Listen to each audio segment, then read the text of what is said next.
Raríssimos, raríssimos, e eu já explico o porquê do raríssimos. René de Paula Júnior falando em mais um episódio do Roda e Avisa. O Roda e Avisa, para quem está pegando carona, e carona é a palavra certa, porque o Roda e Avisa foi majoritariamente gravado ao longo desses 15 anos de Roda e Avisa, no caminho para o trabalho. Inicialmente gravado como áudio, ultimamente, graças ao avanço dessas maquininhas aqui, e da banda larga também, gravado como vídeo, mas sempre da mesma maneira, sem aviso prévio, de improviso, sem roteiro, sem edição, assim, basicamente bruto, né? Bruto, mas com não perder a delicadeza jamais. O Roda e Avisa já tem aí 15 anos, ele nunca foi monetizado, ele nunca teve nenhum propósito comercial ou secundário, sempre foi a minha maneira de compartilhar com o mercado no qual eu já estou há 22 anos, né, num currículo relativamente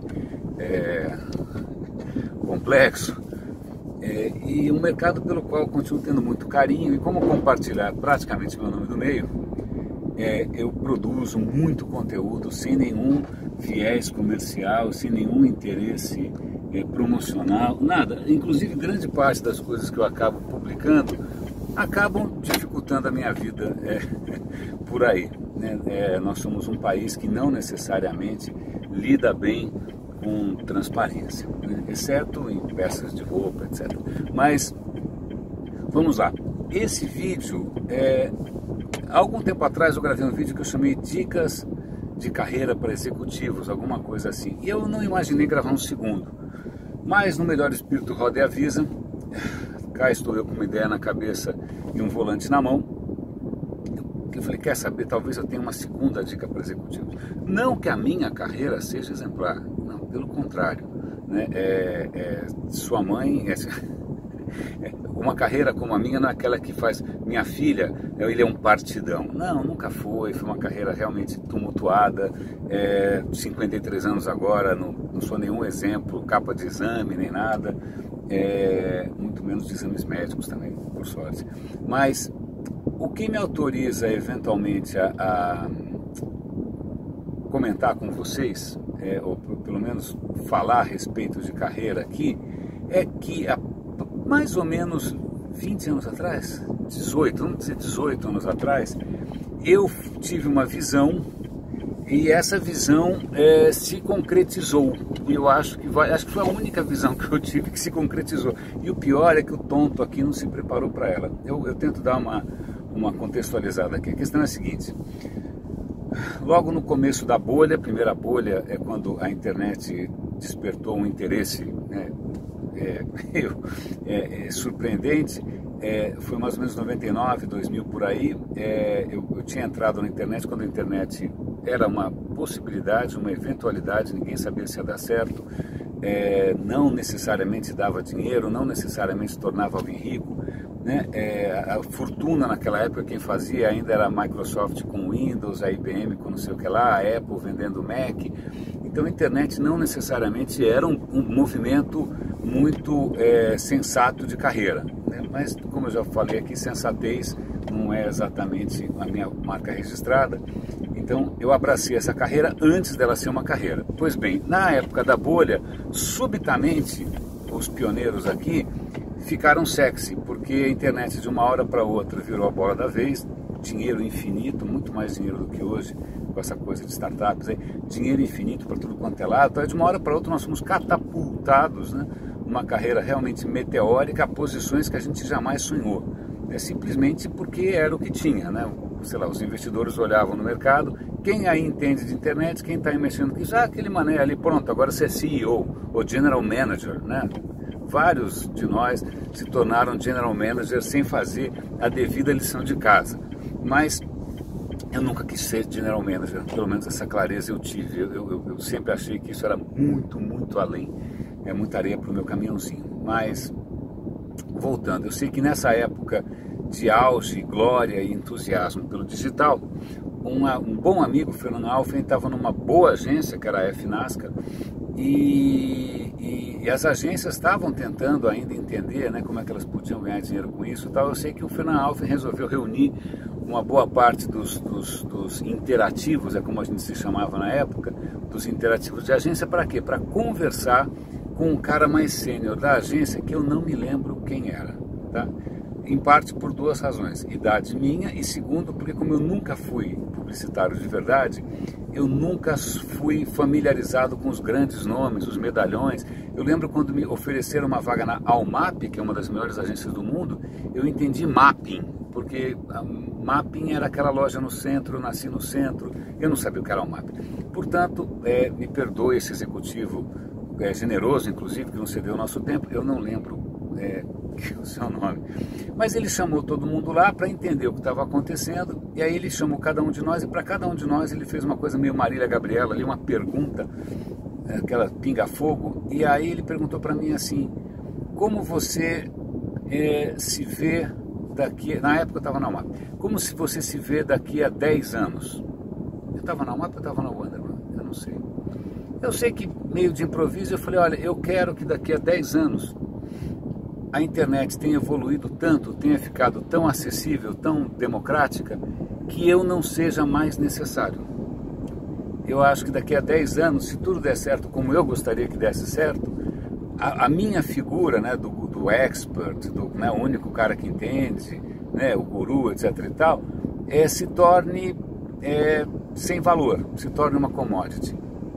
Bom, acho que ninguém ali gostou de ouvir essa história, é o que eu tinha para falar. Na verdade, 10 anos depois, talvez eu ainda fosse sexy. 20 anos depois, a minha previsão se confirmou e eu não tinha me preparado para isso.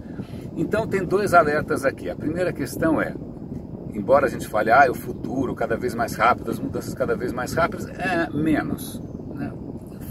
As coisas nunca são tão rápidas assim. Né?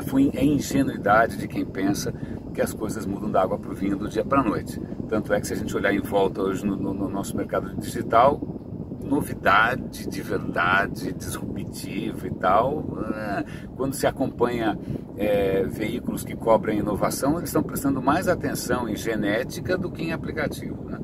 Bom, mas a segunda questão, e essa sim é a minha dica aqui para vocês, executivos que espero que tenham uma carreira menos aventureira que a minha, mais linear, minimamente linear, a dica é a seguinte: se daqui a 10 anos você se tornar uma commodity, de uma certa maneira, eu posso dizer que isso aconteceu comigo e eu mesmo não me preparei para isso. Eu tinha essa clareza lá atrás e fiquei achando que eu ia sempre ser necessário, que eu ia sempre conseguir acompanhar, né, que eu ia estar sempre atualizado. É o que acontece, sobretudo depois que o Facebook entrou na parada. Facebook para mim é o meu divisor de águas, é aquele meteoro que caiu no México. O mercado começou a mudar numa direção que não só eu não gostava, como eu não queria gostar, como eu não queria aprender, e eu me vi de uma hora para outra com uma certa dificuldade de encaixe, né, de encaixe nas novas histórias. Né? Tem uma outra questão que é curiosa, eu sempre achei, e aí isso fica também como alerta, que alguns talentos meus específicos, né, fossem se aprimorar com a idade. Por exemplo, a capacidade de falar que nem um louco desse jeito, a capacidade de escrever, a capacidade de apresentar, né, uma fecundidade meio incontrolável de ideias. Eu sempre achei que, bom, isso vai ser minha tábua de salvação durante algum tempo. O que eu não podia prever é que até esses meus atributos, vamos fotografar também, que eu adoro fotografar, ando com uma câmera o dia inteiro, que esses próprios atributos que eu achava tão atrelados ao meu diferencial, à minha individualidade, ou à minha singularidade sem pensar em singularity, esquece singularity. Então, a minha singularidade deixou de ser singular porque eu fui atropelado pela comoditização de vários desses talentos. Então, os jornais entraram em colapso, está cheio de jornalista por aí querendo trabalhar a preço de banana, gente que escreve melhor do que eu. Inventaram a câmera do celular, então está cheio de gente que fotografa coisas maravilhosas, muito melhor do que eu e praticamente a custo zero. Vídeo, a mesma coisa. Escrever, talvez, mas escrever também virou como todo mundo escreve no LinkedIn, todo mundo escreve no Medium. Então, aquilo que eu julgava que seria um eventual plano B foi atropelado por aquilo que é engraçado, por duas coisas. Uma vez eu ganhei de um bom amigo, Carol Sapir, um livro chamado Here Comes the Crowd, Aí Vem a Multidão, em que o cara, era a época da Web 2.0, e o autor fala dessa história do conteúdo gerado pelo usuário, da participação do usuário, do crowdfunding, crowdsourcing, blá, blá, blá, blá, blá. Então tem esse primeiro fator, né? Todo mundo está aí empoderado para fazer o que você faz.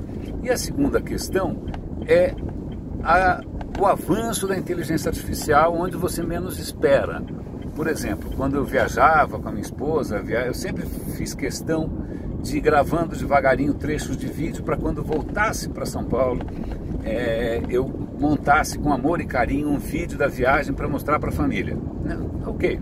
O que acontece hoje, no meio da viagem, o Google, eu tenho um Android, o Google já começou a montar meu álbum de viagem no meio da viagem. No meio da viagem ele já está montando vídeo com musiquinha, com efeitos, com legenda. Eu falo, cara, peraí, eu gostava de montar um vídeo. Então, tô falando, eu, mim mesmo, aqui, meus atributos, eu fui atropelado pelo que eu menos esperava, né? Que era justamente a questão da automação e dessas super empresas como o Google e Facebook, que tem um poder quase infinito de nuvem, etc. e tal. Então, tentando aterrissar isso um pouco e voltando para o que talvez possa ser útil para você, na minha história pessoal, tomara que não se repita, né, porque está ligado a um contexto histórico, que também tomara que não se repita, mas o que isso pode ficar para você que está no começo, meio ou fim da carreira? Duas coisas. Primeiro, como já dizia um amigo meu da IBM, né, a gente não sabe o que vem pela frente, mas tomara que venha pela frente. Pois bem, as coisas não vêm pela frente. Não. Né? Segunda questão. Futuro pode parecer uma coisa imediata, mas não é. Mas ele também pode parecer que você vai conseguir evitar, né, o que você vai conseguir enrolar por um tempo indefinido, mas você não vai, certo? A terceira questão, que eu não mencionei aqui agora, é que é o seguinte: quando você menos espera, você tem 40 ou 50. E isso no mercado brasileiro equivale mais ou menos a um cavalo quebrar a perna. Né? Você tem que ser abatido porque você está fora da corrida. Né? Então, quando você menos espera, você pode estar com os talentos. Aliás, isso é até uma coisa curiosa, né? Eu tenho certeza que se eu chego para um empregador e falo, olha, é o seguinte, eu sou um cara super ligado à inovação, eu sou um cara inovador, aí o cara vai olhar para o meu cabelo branco e vai falar, não, você tem 53, não pode ser. Você vai ter que lidar com isso, né? A não ser que você fique pateticamente tentando fingir que você é o Serginho Groisman falando com os adolescentes e tal, né? Fica meio esquisito. Então, vamos lá, o que eu falei aqui? A mudança vai vir, não necessariamente de onde você imagina. 2, a mudança não vem tão rápido, mas a mudança vem sim, quer que você queira, quer não. 3, a idade chega, quer você queira, quer não.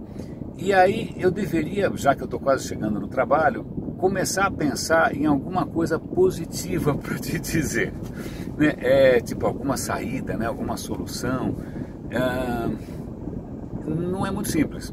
Na verdade, eu mesmo, durante um bom par de anos, né, quando eu percebi que aquele mercado que eu conhecia, aquele mercado no qual eu gostava de atuar, tinha capotado, foi o que aconteceu graças ao Facebook, em parte graças ao Google também, né? Aquele mercado simplesmente era tipo Atlântida, continente perdido, ou Titanic, né? Então, quando eu pulei desse barco, eu falei, agora eu vou me reinventar, porque a tendência Não, a tendência, meus caros, lamento informar, não foi bem assim. Então, o que acabou fazendo diferença para mim, e que está funcionando por enquanto, foi uma acomodação, né, ou um ajuste profundo de expectativas, né? Quer dizer, você está numa multinacional, você quer pular para outra, né? Está lá na Amazon, no Google, no LinkedIn, no Twitter, interrompidos por uma mensagem. Isso, a partir de um certo momento, se torna praticamente inviável, por questão de idade, de senioridade, etc. e tal. A questão é descobrir se existem outros arranjos de trabalho, outros arranjos de vida, que sejam em que a conta feche, né? Em que você consiga. Eu lembro de uma conversa muito boa com um amigo também, igualmente sênior, e que ele falou: olha, para mim tem um tripé aí, né? Um tripé para resolver. Obviamente, é grana, né? Como é que eu faço para ganhar? Como é que eu faço para gerar tanto X de dinheiro?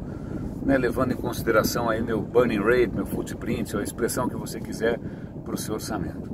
A segunda questão é tesão, né, alguma coisa que eu goste de fazer, né, eu não vou ficar aqui com esse papo de propósito, eu não sou coach, eu não tenho que fazer você se sentir bem nem maravilhoso, eu estou sendo muito transparente com você.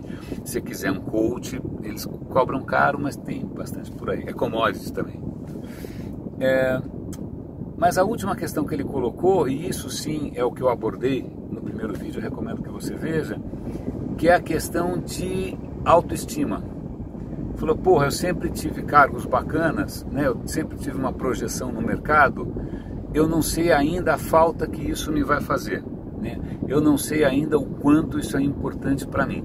Então o que eu vou dizer é que essa é uma armadilha das grandes, porque salto alto parece que passaram um super bonder. Uma vez que você teve salto alto, é muito difícil você descer, né? Isso deve ser alguma coisa muito profunda no sistema operacional humano, na natureza humana, mas a noção de que você vai decair em termos de status, ou que você vai decair em termos de relevância, ou que você vai decair em termos de respeito dos seus pares, né, ou da família, etc. e tal, isso pode levar você não só a prolongar caminhos ruins, como a adiar escolhas perfeitamente boas. E sabe que nessas horas eu gosto muito de ler, né? Inclusive um dos meus canais se chama Leia Vale a Pena, em que eu dou dicas de leitura, sem ganhar nada com isso, claro. Se você leu Voltaire, se você leu Candide, que é Cândido de Voltaire, você deve se lembrar, senão eu vou dar o spoiler agora. O negócio é o seguinte: o cara era um otimista, acreditava que o mundo tudo era fácil, tudo era lindo, tudo ia dar certo sempre. Obviamente ele só quebra a cara de todas as maneiras possíveis em todos os meridianos da Terra. E aí no final, depois de muito apanhar, ele finalmente acha ali o cantinho dele, ele casa, ele tem o seu filho, ele cria ali o seu universo. E aí ele coloca o que seria talvez uma boa dica aqui de sabedoria aos 53, como se eu tivesse, mas que é a seguinte: a gente tem que se ocupar do próprio jardim, né? Alguma coisa como ele fosse o Cupid de São Jardim, alguma coisa assim. Você tem que se ocupar com o próprio jardim, você tem que escolher muito bem, na verdade, aquilo que é essencial para você e cuidar disso, porque o resto status, sei lá o que, prêmio não sei aonde, isso pode ser o que também, citando aqui um outro personagem que eu gosto muito, que é Spinoza, pode estar na lista dos falsos infinitos, que são aqueles fantasmas que a gente persegue inutilmente e nos quais a gente é capaz de jogar fora uma vida inteira. Eu já caí nessa armadilha, né? Eu acho que felizmente agora consegui, depois de alguns anos de mau humor, né, fugindo de depressão, fugindo de estresse e tentando equacionar o impossível, eu consigo, falando em estresse, olha aqui eu buzinando porque um cara parou no meio da rua. Eu acho que eu consegui mais ou menos equacionar isso de uma maneira mais saudável. Então, meu caro, muito obrigado pela companhia. Eu tomei aí 15, 16 minutos do seu tempo. Felizmente esse é o tempo que eu demoro para ir de casa ao trabalho, que numa cidade como São Paulo não tem preço, como diria a Mastercard, que não me paga nesse momento jabá nenhum, mas isso faz parte inclusive do meu jardim, né? Ter escolhido um caminho que inclusive me permite uma qualidade de vida e que me permite também compartilhar com vocês dicas como essa, de coração aberto. Caríssimos, raríssimos. Mas raríssimos, sabe por quê? Porque porque, cara, são raras as pessoas que assistem vídeos como esse. Grande abraço, Renê aqui no Roda Avisa.